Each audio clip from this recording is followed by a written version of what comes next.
So what's better than a chicken fettuccine is, for homemade, I don't do jar sauce.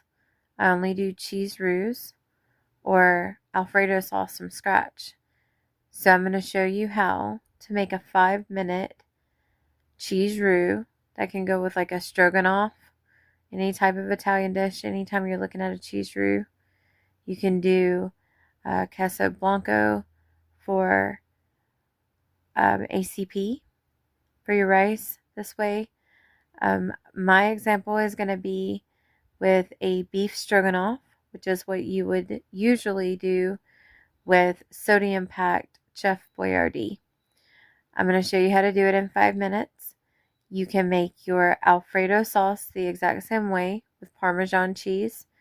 All you're really talking about is changing your protein and changing your cheese type as to what you're going to want to do with this mixture. But with the chicken, I pre-bake it. With the hamburger, you're going to just make it right then or close to the same time that you're going to be making your roux sauce, because of course you can't really pre-make hamburger and it keep its taste. So pick your protein, pick your type of noodle, pick your cheese, and you can do any type of mixture like this. I started doing this when Ashton was a kid because neither one of us like bottled sauce.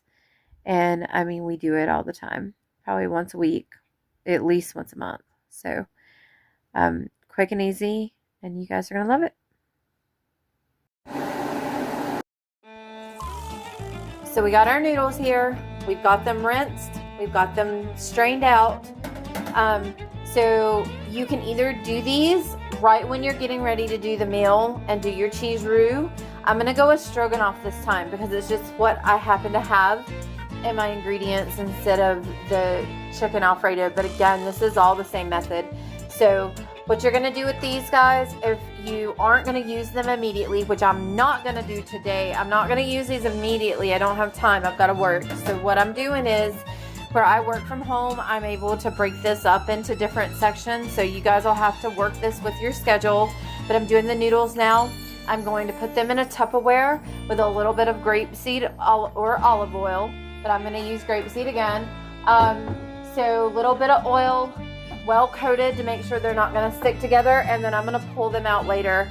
I'm going to brown my hamburger at the same time that I do my cheese roux. I'm going to pull these out here in just a little bit when I'm getting ready to do that with that olive oil or that grapeseed oil, and I'm going to go ahead and just let them come to room temperature. That's all you've got to do. But if you want to keep them in the fridge for later, again, just use a Ziploc bag or a regular Tupperware container. Put them in some oil so make sure they're coated so they don't stick, and throw them in the fridge.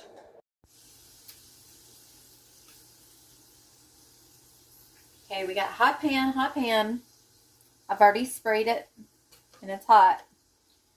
So got everything all together here.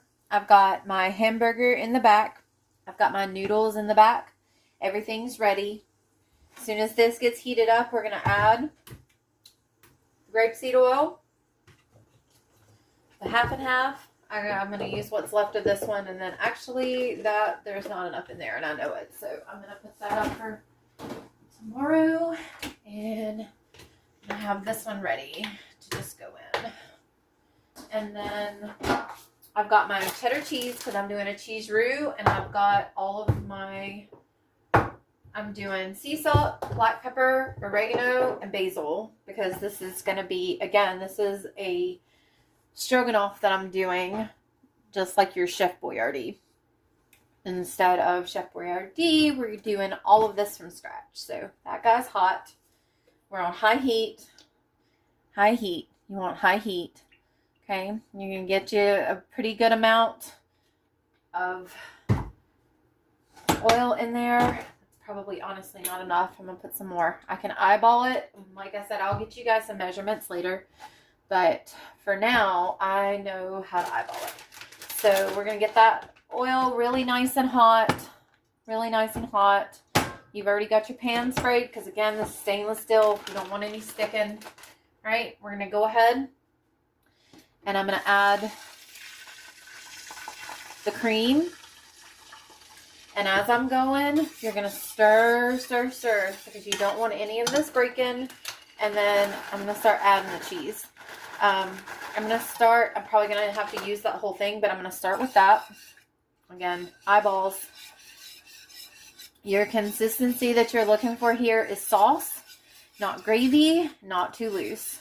So we're on high heat. We're stirring this together. We're going to whisk, whisk, whisk. Get all up and around all there. I'm going to go ahead and add the rest of this cheese. I think it's going to need all of it.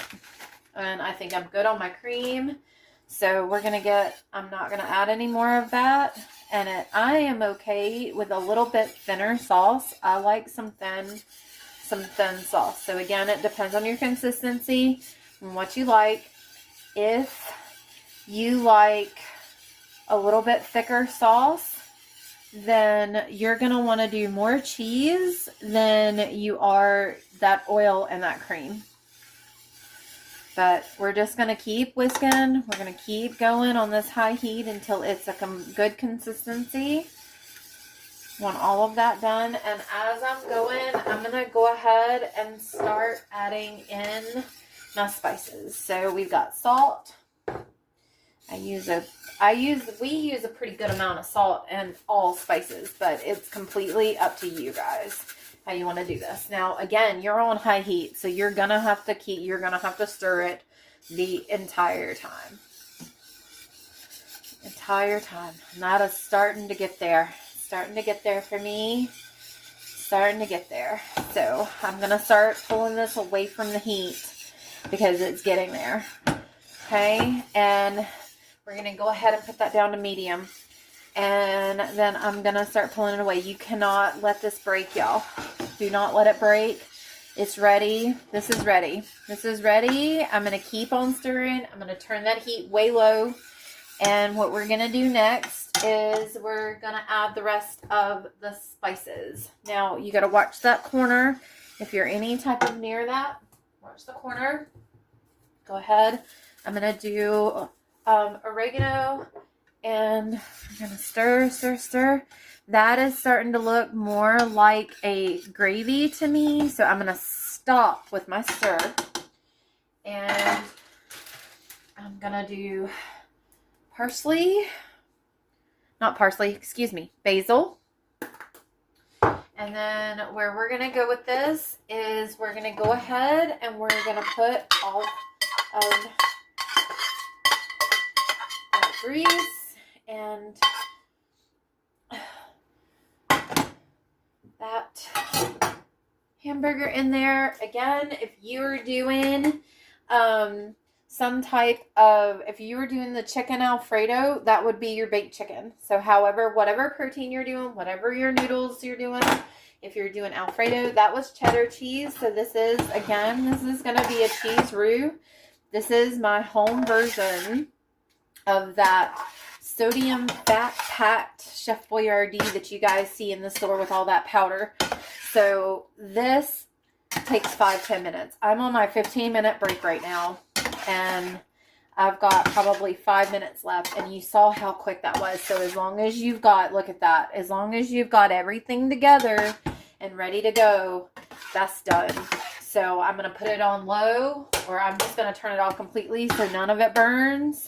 I'm going to eat me a little bit when I get a chance. I'm going to let Ashton know this is ready. And I'm going to take it off of the heat because I just don't like my bottom to burn at all. And it's going to thicken up a little bit for me here as we go along. I'm going to cover that. And that bad boy, that's not the right size. Olivia and everybody scatters. That's it. You're going to